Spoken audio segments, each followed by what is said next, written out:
Conhecereis a verdade, e a verdade vos libertará. As etapas da sua vida, elas serão definidas pelo seu conhecimento. Por exemplo, tem alguém aqui que acredita em Papai Noel? Não tem, né? Talvez eu possa ter chocado alguém, né? Mas você lembra que você acreditava em Papai Noel quando você era criança, e chegou uma altura da tua vida que você descobriu que isso era mentira, e o pior, os teus pais estavam mentindo para você.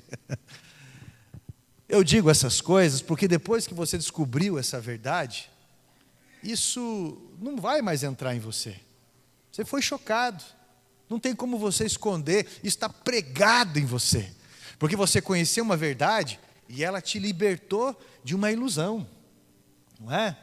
Então, numa comunidade terapêutica, essas pessoas não só são libertas de um caminho de engano, um caminho de ilusões, um caminho de drogas, como também eles vão aprender a permanecer limpos, livres, mas eles precisam estar bem alimentados para essa batalha. Então o conhecimento, ele vai libertando você das escravidões, dos laços, vai deixando bem claro o que é isca, o que não é.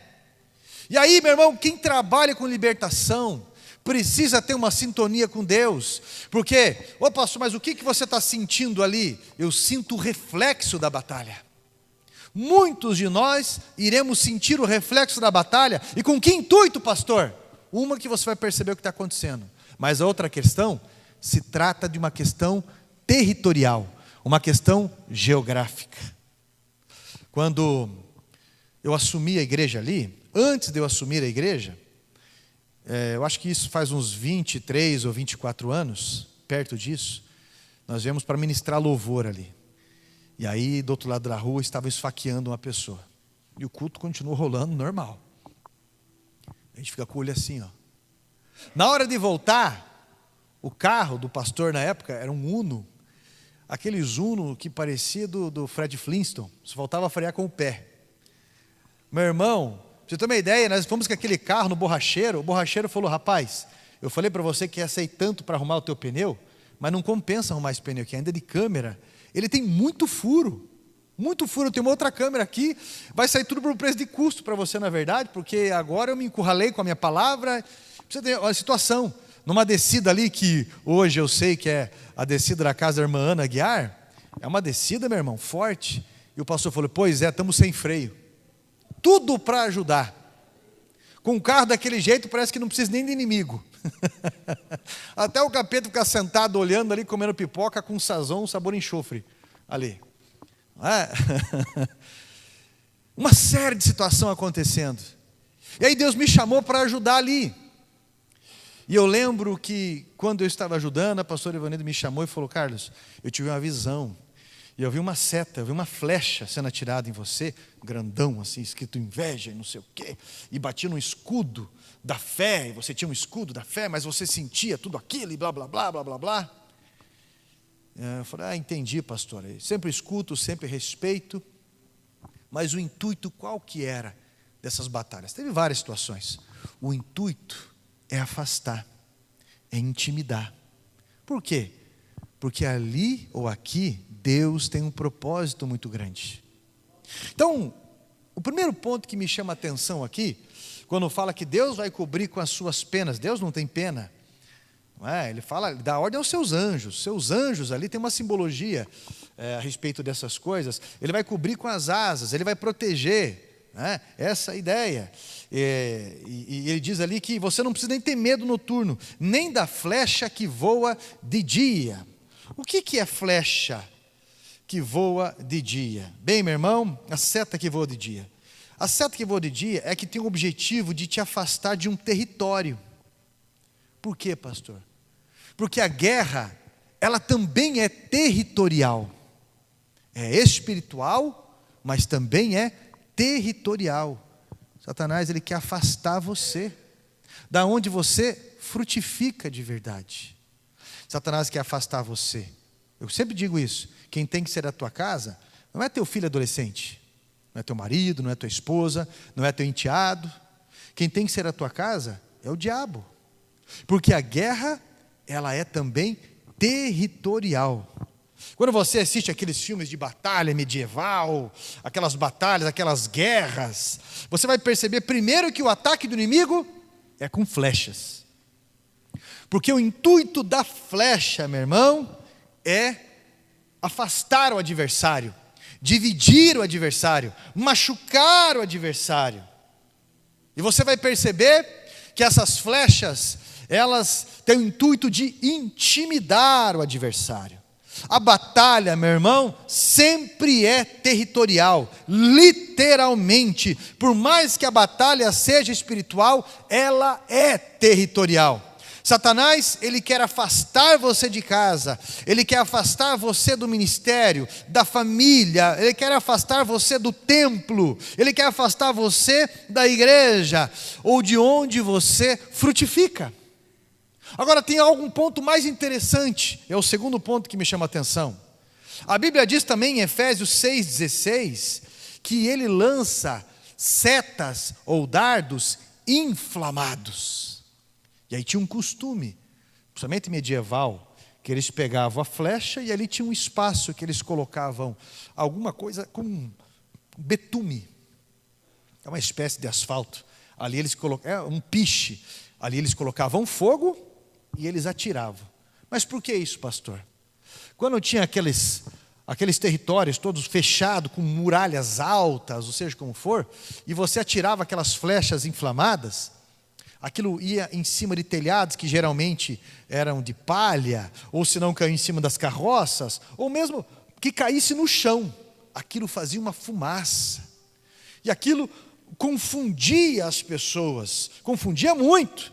As pessoas morriam pela quantidade de fumaça, as pessoas de idade não conseguiam se defender, as crianças eram pisoteadas. Uma criança órfã no meio do caos, imagine toda a situação do caos, viúvas, saques, muitas vezes os aproveitadores, porque os dados inflamados, ele tem o intento de fazer você fugir daquilo que você já tem, em vez de você lutar para defender. As setas inflamadas, elas querem atacar a tua visão. Discussões intermináveis, friezas, fofocas, egoísmos. O maligno sabe como atacar você e aquilo que pertence à sua vida, tumultuando tudo aquilo que é para você administrar ou fazer. No país também funciona assim. Quando você vai estudar sobre o leninismo ele vai trabalhar exatamente na desconstrução. Você desconstrói o padrão moral. Você desconstrói, por exemplo, o padrão família. Agora você já não é mais homem, você já não é mais mulher. Você é o que você quiser. Então eu sou cavalo. Jeito de cowboy num corpo de mulher. Agora, meu irmão, você é o que você quiser. E aí se perde o padrão moral. Se perde o padrão, seja do que for. E aí, meu irmão, qual que é a responsabilidade, qual que é a lógica? Agora eu tenho um laudo para eu fazer o que eu quiser. Olha só, um padrão. E aí o que acontece? Confusão, tumulto, caos. E escute, Satanás governa no meio do caos. E aí nós vamos perceber potestades, principados, governadores, dominadores do mal. E é uma guerra. É uma guerra. E nós precisamos tirar a nossa ingenuidade através da palavra de Deus, porque Satanás ele não tem dignidade nenhuma. Ele vai querer atacar criança, idoso, quem é, eu sou bonzinho ou não é, vai querer atacar do mesmo jeito. Eu estou fazendo a obra, principalmente aí, vai querer atacar também. As setas inflamadas, como está em Efésios 6,16, diz que o maligno ele lança esses dardos sobre nós. Essas setas inflamadas, elas vão ter um intuito, meu irmão, principalmente de desunião, porque existe fraqueza na desunião. nós temos mídias compradas, nós temos situações tendenciosas acontecendo muito forte, notícias ruins da Unibope, mas não temos notícias verdadeiras como deveria. Por exemplo, você sabia que, pode pesquisar sobre o que eu estou falando, você sabia que dentro de um ano agora, mais de 10 mil cristãos na Nigéria, cristãos, foram perseguidos e mortos por serem cristãos? Você ouviu falar, só na Índia agora, a perseguição que teve com 200 cristãos? Você ouviu falar que pastores na Colômbia foram torturados e mortos agora? Você não escuta falar isso na mídia. Não importa para eles, porque o cristianismo é a crença, ou dependendo da instituição, mais perseguida do mundo. Mas você não vai escutar sobre isso. Você não vai escutar. Por quê? A ideia é territorial, sim, meus irmãos. A ideia é tirar você da onde você frutifica, da onde você é chamado, da onde Deus colocou você e através de você ser uma resposta de oração na vida de alguém. A ideia de Satanás é exatamente roubar, matar o entendimento e destruir. Então você já parou para pensar nas setas do maligno? Tudo aquilo que estava acontecendo quando eu estava na igreja ali embaixo, o intuito era o quê? Me afastar. Não é? Eu lembro quando eu comecei a ajudar ali, a quadrangular, aqui no bairro, e eu lembro que, mesmo com 19 anos, já era pastor, mas eu me tornei líder dos jovens ali. Não porque eu tinha paixão, mas porque na verdade, eu entendi que precisava de ajuda, e eu me coloquei na brecha. E aqui tem alguns ainda que eram dos jovens, que já tem mais de 40, já não são tão do Novo Testamento assim, né? Está nos 400 anos ali que Deus não se manifestou. Não são no Velho Testamento, mas está ali, né? Beirando, alguns aí sorrindo. Olha só. Gente, e aí eu lembro de algo interessante, porque eu morava longe da igreja, 6 quilômetros e pouco. E eu lembro que num culto de sábado teve o culto jovens, e a gente nem chamava de jovens naquela época, né? O pastor vai lembrar também que o pastor também já não é tão do Novo Testamento aí, né, pastor? Pastor lá do Belém do Pará. A gente chamava de mocidade. E aí eu lembro que eu estava de terno, era mocidade, então eu estava na doutrina, de terninho, um terno verde escuro, um sapatinho social, não lembro a gravata, mas eu lembro que eu tinha uma pasta, que eu colocava a Bíblia dentro e material de estudo. E eu estava voltando para casa, num sábado à noite, depois do culto de jovens. Uma situação atrás da outra e o culto aconteceu. E eu lembro quando eu estava ali perto já do Mercado Gabão, eu lembro que eu estava todo ensopado de uma chuva que eu peguei aqui no viaduto, porque não tinha nem vale transporte para ir para casa, para você ter uma ideia. E aí, aquela chuva caiu e eu me molhei todo com aquele tip-top verde escuro que eu estava, e aquela pasta protegia a Bíblia. Eu estava todo molhado, sem dinheiro, aquela pressão. Isso por muitos anos aconteceu, gente. Mas eu lembro que o antigo pastor que faliu a igreja, e que eu ajudei muito tempo não, perto de 2 anos, ele parou de carro do meu lado, cheio de jovens dentro daquele carro dele. Ele olhou para mim, baixou o vidro, chovendo ainda, eu tudo molhado, ele olhou para mim e falou bem assim: ô Carlos, olha o teu estado, ninguém cuida de você, cara, ninguém cuida de você, vamos com a gente para a igreja ali. Na época ele acabou indo, ele era titular de uma igreja, arrebentou a igreja, e daí ele foi membrar numa outra denominação, acho que é Avivamento Bíblico na época, lá do Santa Helena. Vamos para a igreja com nós, cara, olha o carro aqui cheio de jovens, está cheio de projeto ali, o pastor deixou assumir os jovens e coisa e tal. Eu falei: pastor, eu dei a minha palavra ali, e eu falei que eu vou ajudar, e aí ele precisa muito, e Deus também falou comigo. E aí ele falou: cara, olha para você, olha a hora que é da noite, você está todo molhado, ninguém nem para levar você para casa de carro, você não tem nada, não tem isso, não tem aquilo, deixa a gente cuidar de você. E olha o que ele falou ainda: se marcar, tem gente falando mal de você lá ainda. E falou bastante coisa para mim ali, porque quando não é pela aprovação, é pelo aconchego, pelas promessas de cuidado, pela bajulação, dizendo assim: aqui você tem valor. Eu falei: pastor, eu agradeço mesmo. Se eu decidir, pastor, eu dou um pulo ali sim, mas eu não decidi nada, pastor. Muito obrigado pelo convite ali. Carlos, deixa a gente cuidar de você. Qual que era o intuito de Satanás? Era geográfico. Por quê? Porque existia um plano de Deus neste lugar, com a minha vida. Eu não sei qual fase que você está da tua vida. Eu não sei o que pode estar acontecendo, porque às vezes onde você está tem uma pressão muito grande. Quando não é a pressão financeira, psicológica, na saúde, ou seja o que for, a pressão ela vai ser pela bajulação, para que você se engane, para que você abandone o teu posto que é tão importante.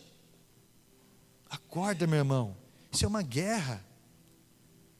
E um líder de um outro país, o intento dele também é chantagear líderes do país inimigo para vantagens pessoais, para que ele traia a sua nação.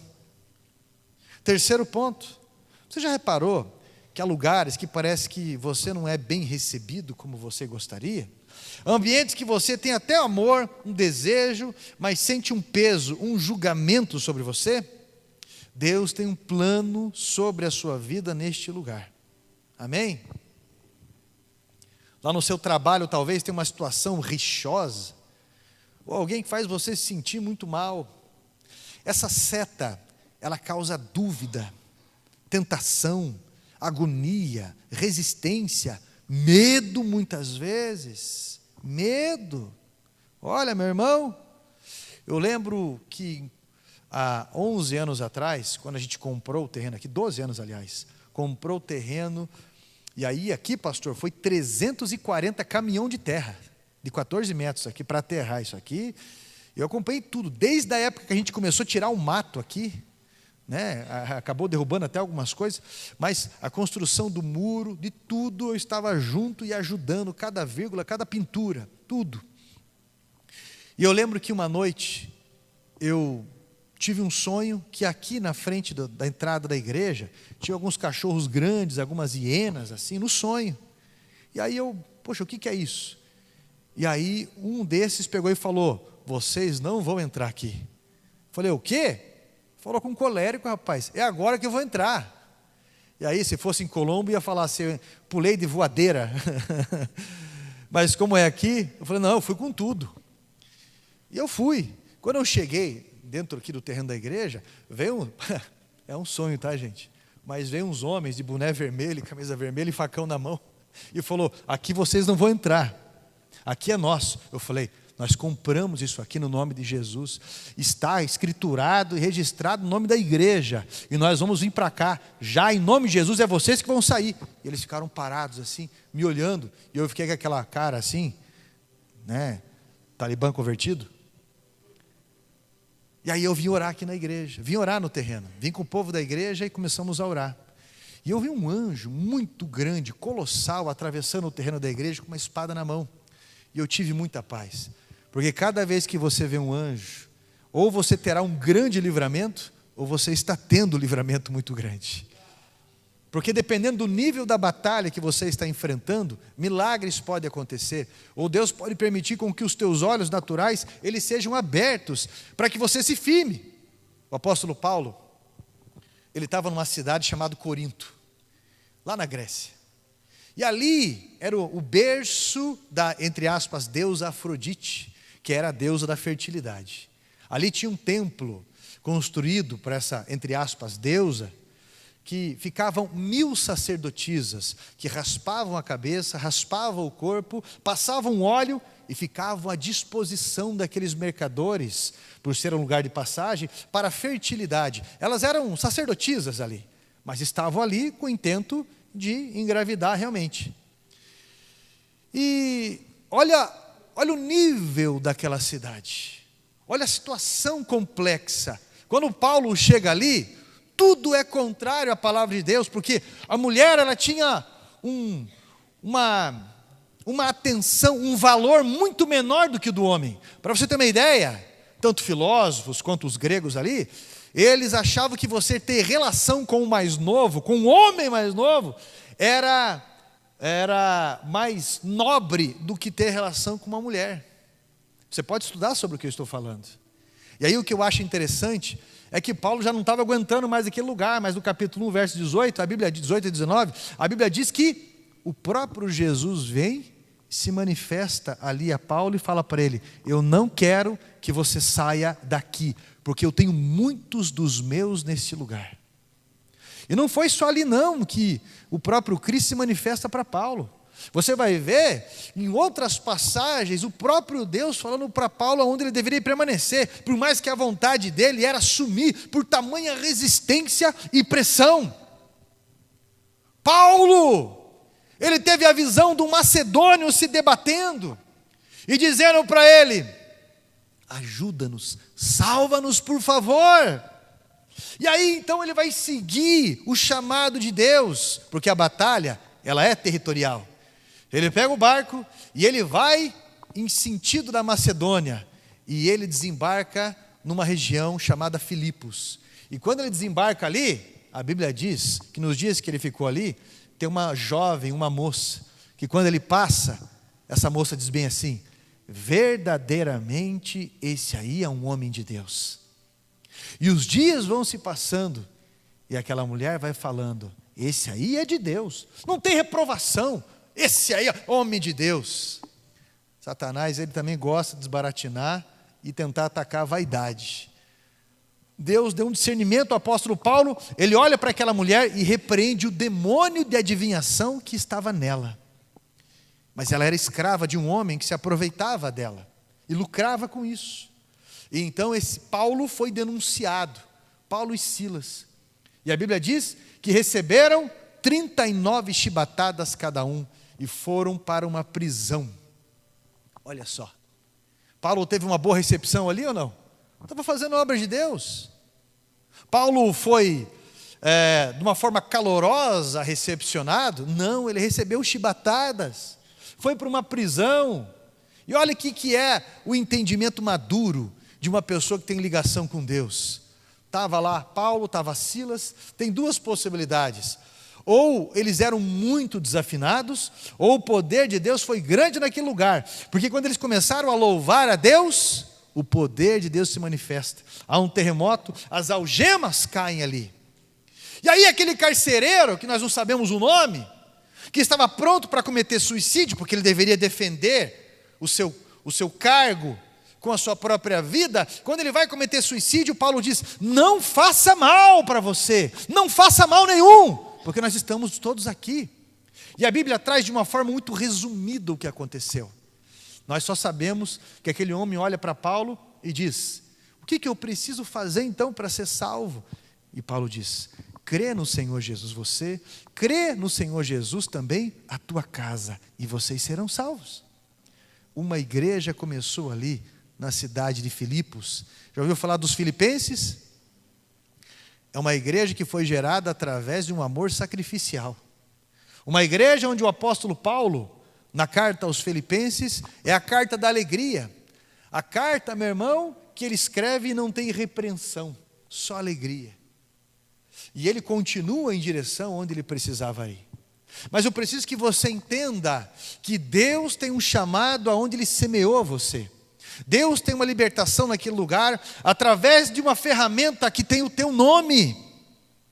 Deus, meu irmão, Ele tem uma solução através de habilidades, talentos que Ele deu para você.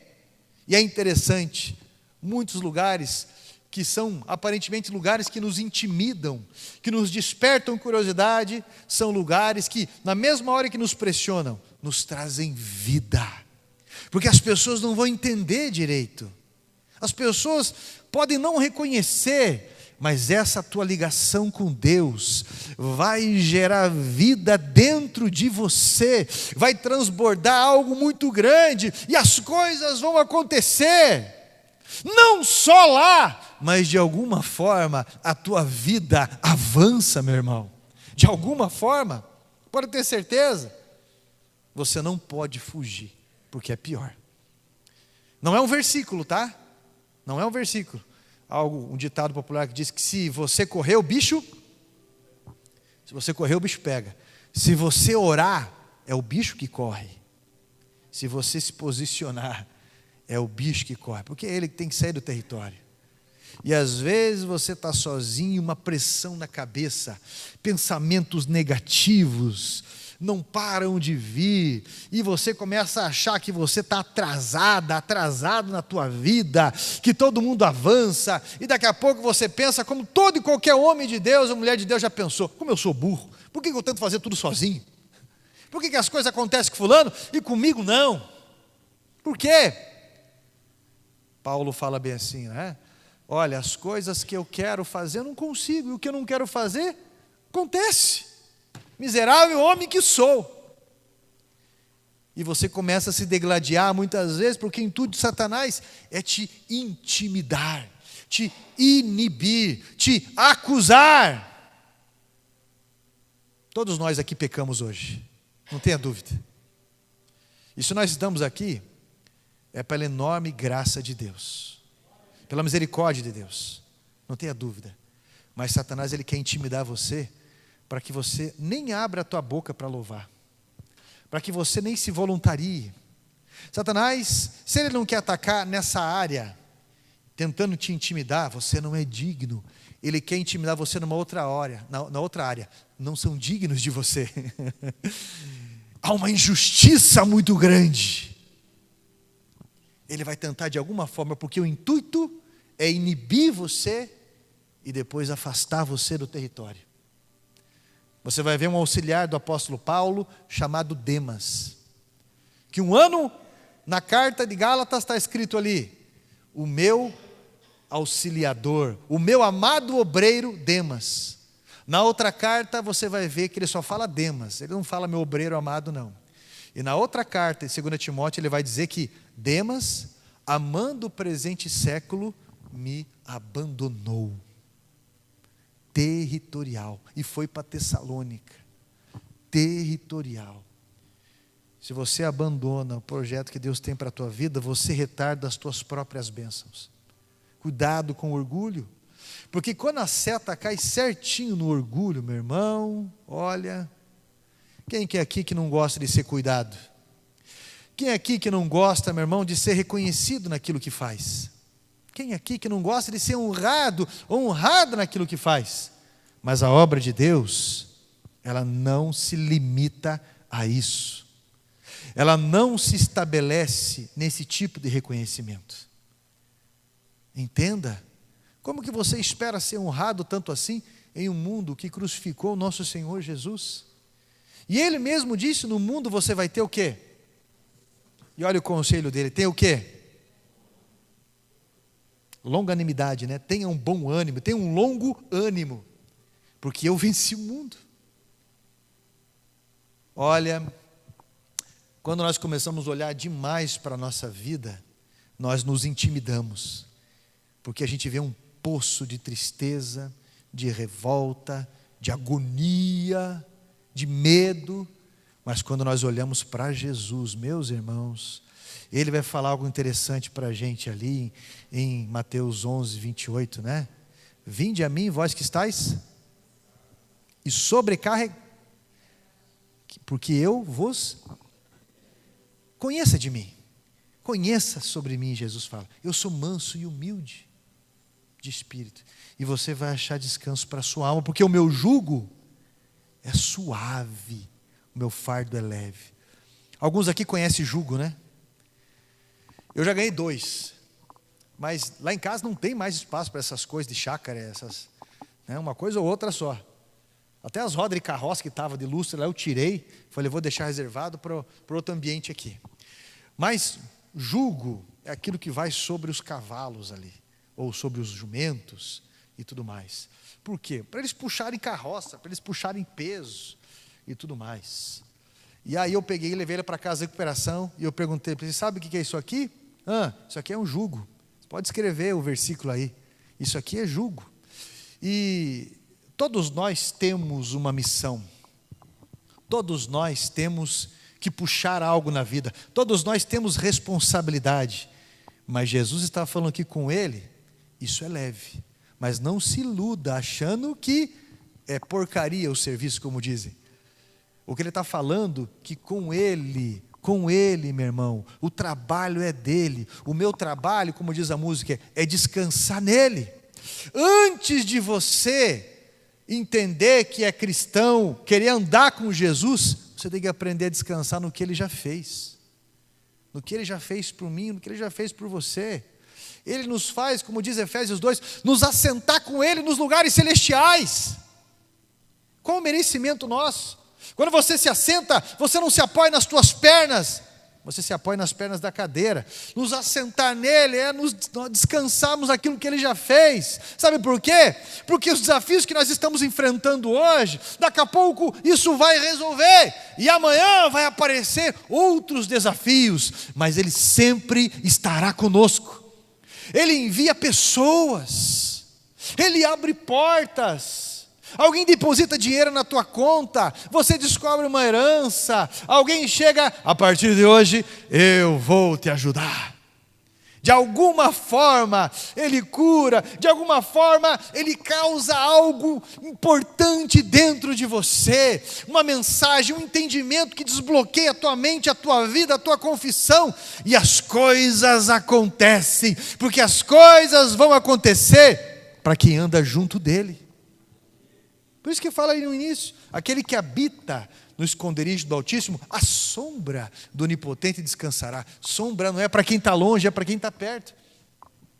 Lá em casa nós temos alguns animais, mas nós temos duas gatas. E tem uma gata que vive no meio do mato. E ela vive, porque tem uma plantação na frente, e ela vive naquelas árvores, ou naquela plantação, e vive para fora. Ela vem à noite para comer, para dormir, ou fica a noite fora e durante o dia dorme, e é isso aí. Ela não dá nem moral. E ela sempre olha para você com um olhar de julgamento. Sempre assim. Eu resgatei essa aí. Ela era filhotinho, estava fugindo um cachorro em cima de uma árvore, eu peguei ela filhotinho. Quando eu recolhi uma outra gatinha, ela já era adolescente, a partir daquele dia ela amargou. E ela só olha com olhar de julgamento. Esses dias eu até brinquei numa música, que eu vi ela num lugar assim, muito bonita ela, tem 3 cores. E a Cícera. Aí ela pegou, eu dei o nome dela de Bolor, por causa da cor dela, Chitara, mas não, esse nome não, blá, blá, blá, eu já fui encurralado ali. E aí ela tá olhando desse jeito assim, ó. E ela fica fixa olhando.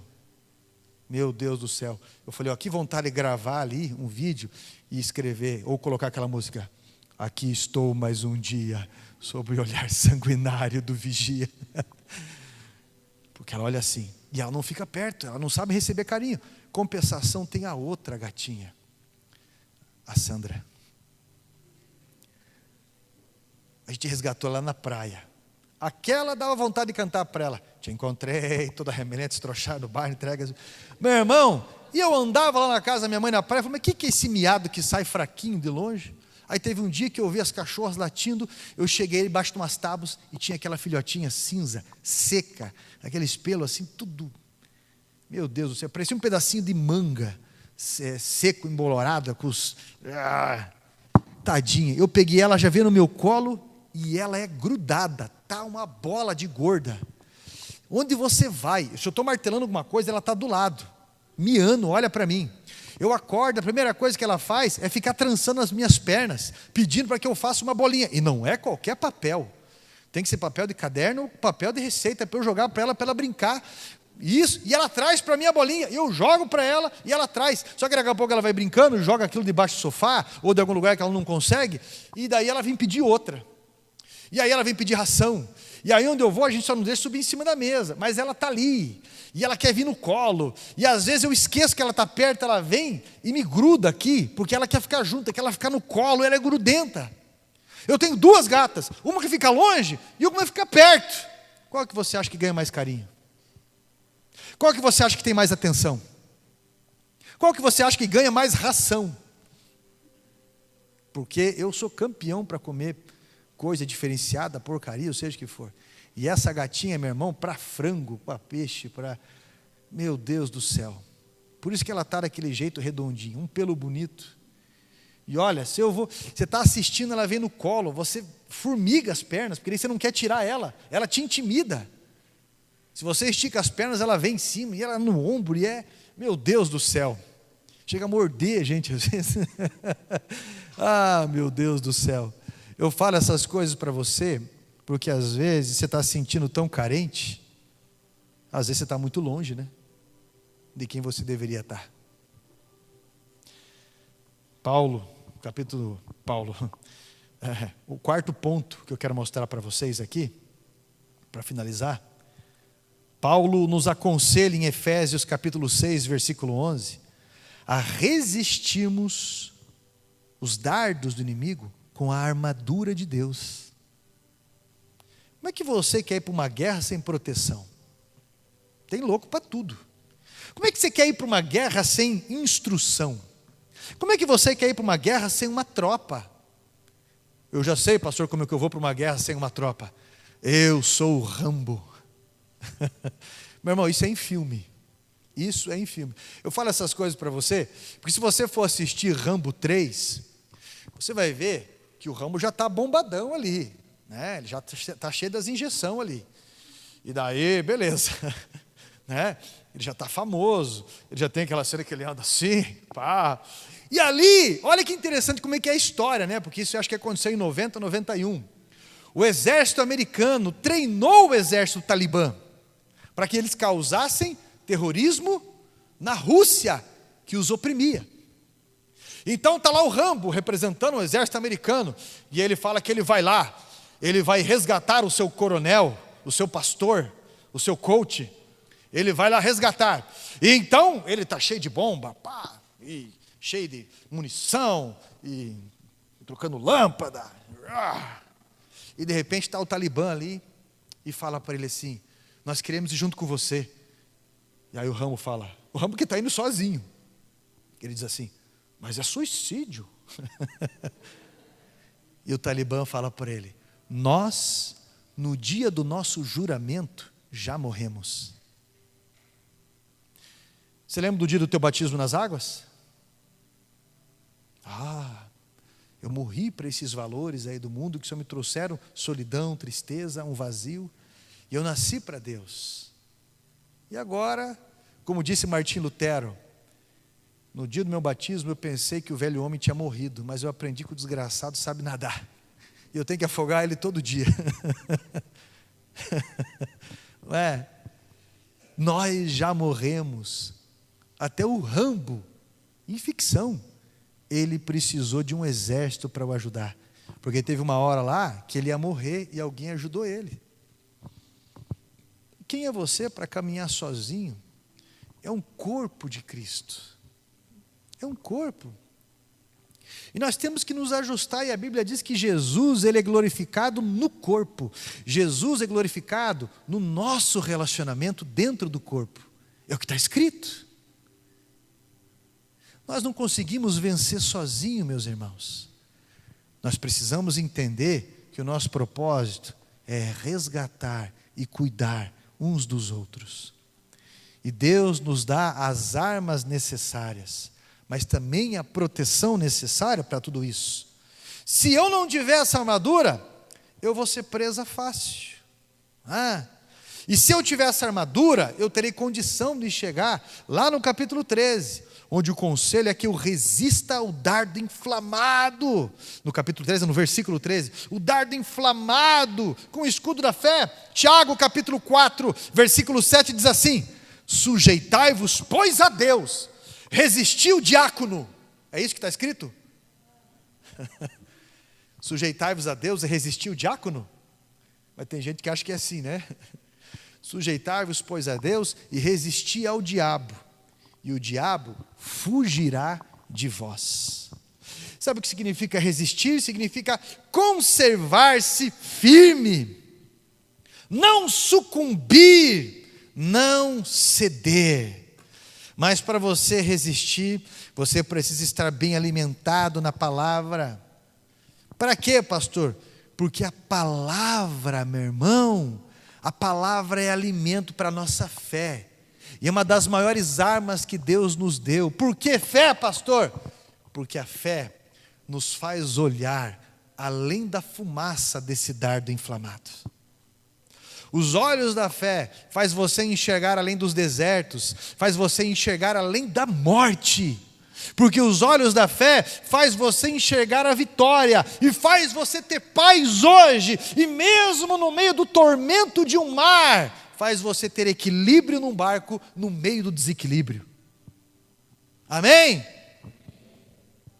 Entenda isso. Sabe por que a seta que voa de dia, a flecha que voa de dia? Porque é de dia que você frutifica, e Satanás quer tirar a tua qualidade. A flecha que voa de dia, ela quer tirar você do território que Deus colocou você para frutificar. Tem um plano em tudo isso, meu irmão. A palavra hoje aqui é resistir, para que os resultados, eles aconteçam. Porque a bênção vem na continuidade. Você só concluiu a sua faculdade porque você resistiu ao TCC, que diz que foi o inimigo que inventou. Você, meu irmão, só venceu porque você resistiu às fases difíceis na tua vida. Você lembra aquele boleto que você tinha, que era do tamanho de um dicionário, e você venceu? Porque você resistiu. Se você não tivesse resistido, você não teria concluído nada, não teria avançado na vida. Se Cristo não tivesse resistido, olhado além da cruz, o pecado teria vencido. Muitas vezes, quando eu estou lá na comunidade terapêutica, eu penso assim: meu Deus do céu, o que eu estou fazendo? O pessoal me chama de burro, de: o que você quer, pastor, com esses noia? O que você quer com esse povo que nem a mãe dá mais moral, ninguém dá valor? As pessoas dizem assim: essa aí não vale nada, porque todo mundo já tentou muito tempo. E nem eles enxergam o valor do trabalho que é feito para eles. A palavra que eu levo é uma palavra de libertação. Agora eu estou dando os 12 passos da recaída para eles. E eu tenho certeza que isso tem uma importância muito grande, porque Jesus os ama, e eu amo o que Jesus ama. Toda alma tem valor, e o resgate é para quem aceita. Eu aprendi a não abandonar ninguém, e eu aprendi a ser resistente quando eu sou abandonado. Mas uma coisa é certa: Deus sempre vai enviar pessoas, Deus sempre levanta pessoas. A palavra é resistência, porque a fumaça quer impedir você de enxergar, mas Deus te deu fé, que faz você enxergar além da fumaça. Ombros fortes, graça. Essa semana vai ser diferente na tua vida. Eu tenho certeza disso, mas entendo que é resistência. Deus te dá a graça necessária para você avançar. Jesus te ama, e não é uma poesia moderna, não. Não é. Ele fez algo, abriu uma porta para que eu e você aceitássemos e entrássemos por essa porta. A Bíblia diz que pelas suas pisaduras, em Isaías 53, pelas suas pisaduras nós podemos ser sarados. Isso é, Ele abriu uma porta, Ele deu exemplo. E agora, se eu quiser ser liberto na minha vida, eu tenho que seguir os seus passos, porque é um caminho de libertação, é um caminho de vitória. Nunca é um caminho fácil, porque a vida nunca fica mais fácil. Mas você vai desenvolvendo ombros mais fortes, uma visão mais experiente. Deus vai te dando exemplos, Deus vai te tratando, e uma nova fase na tua vida vai começar hoje, se você aceitar. Porque essa flecha, ela não vai ter o poder de te afastar do lugar onde você foi colocado para ser abençoado e para abençoar. Amém? Amém? Tá bom, se coloque em pé, em nome de Jesus. E olha que a Bíblia fala aqui: você não vai ter medo do terror noturno, nem da flecha que voa de dia, porque você vai frutificar. Não se intimide, porque as mudanças acontecem, de um dia para o outro. De um dia para o outro uma porta se abre, de um dia para o outro a solução vem, de um dia para o outro Deus levanta pessoas, de um dia para o outro. Esteja firme na tua fé, até esse dia chegar. Caminhe até o mar, para que o mar seja aberto. É assim que funciona. Coloca a mão no teu peito assim. Levanta o teu semblante e você vai dirigir uma oração sincera a Deus, daquilo que tenta te intimidar. Deus não está interessado em palavras bonitas, Ele está interessado na verdade. Ele já sabe de tudo, mas a nossa confissão, ela é espiritual. Como é que você está? Você se sente intimidado, solitário? Você se sente pressionado por alguma coisa? Como é que é antes de você dormir os pensamentos que vêm? O que está acontecendo? Qual que é esse medo que tenta imperar na tua vida? Eu vou orar, meu irmão, e os anjos de Deus vão cobrir a sua vida, e o Espírito Santo vai consolá-lo, porque o fardo de Deus é leve, o jugo dele é suave, e pode ter certeza que Ele está te guardando, a unção dele na tua vida está chamando você, porque você foi chamado para sarar vidas, e você ligado a Deus vai produzir frutos dignos disso. Vamos orar. Santo Deus Todo-Poderoso Pai, Satanás tem atacado muitos de nós, ele tem jogado flechas, lançado flechas inflamadas, lançado dardos que voam de dia, ele tem tentado, meu Deus, nos afastar geograficamente aonde o Senhor nos colocou para produzir frutos. Muitas libertações acontecem, há uma significância poderosa nas nossas vidas, sim, e isso é territorial. Satanás está tentando dominar essa praça, está tentando dominar a mente das pessoas, está tentando, meu Deus, assustar esse país, dominar esse país, mas existe um povo que o Senhor tem levantado, um povo que entende, meu Pai, que as redes sociais também são território, um povo que entende que as letras das músicas também são território, um povo que entende que o chão que pisa também é território, e a extensão do teu reino, porque o teu reino está dentro de nós. Por favor, Pai, olha os corações, as mentes oprimidas, olha, meu Deus, dentro dos olhos das pessoas que se enxergam injustiçados, magoados, feridos, confusos, porque é o Senhor que nos organiza, o Senhor é o Deus que coloca as coisas no lugar, o Senhor é quem envia ajuda, o Senhor é quem apacenta. Portanto, meu Deus, encontra o coração dos filhos, dos pais, das famílias, encontra o coração, meu Deus, das pessoas que precisam, e nos dá o entendimento da autoridade que temos, mediante a Tua palavra, nos dá avanços, meu Deus, poderosos, e que isso seja para o Seu louvor, que haja uma resistência, que haja assim, Pai, até o dia da vitória. Assim, meu Deus, que esses dardos caiam por terra, esses dardos inflamados sejam apagados, e que em nome de Jesus o milagre aconteça, e a resposta, o testemunho venha essa semana poderosamente. Desde já nós te agradecemos e ligamos esta oração aos céus, em o nome de Jesus, e todos digam: louvado seja Deus. Aplauda Jesus Cristo.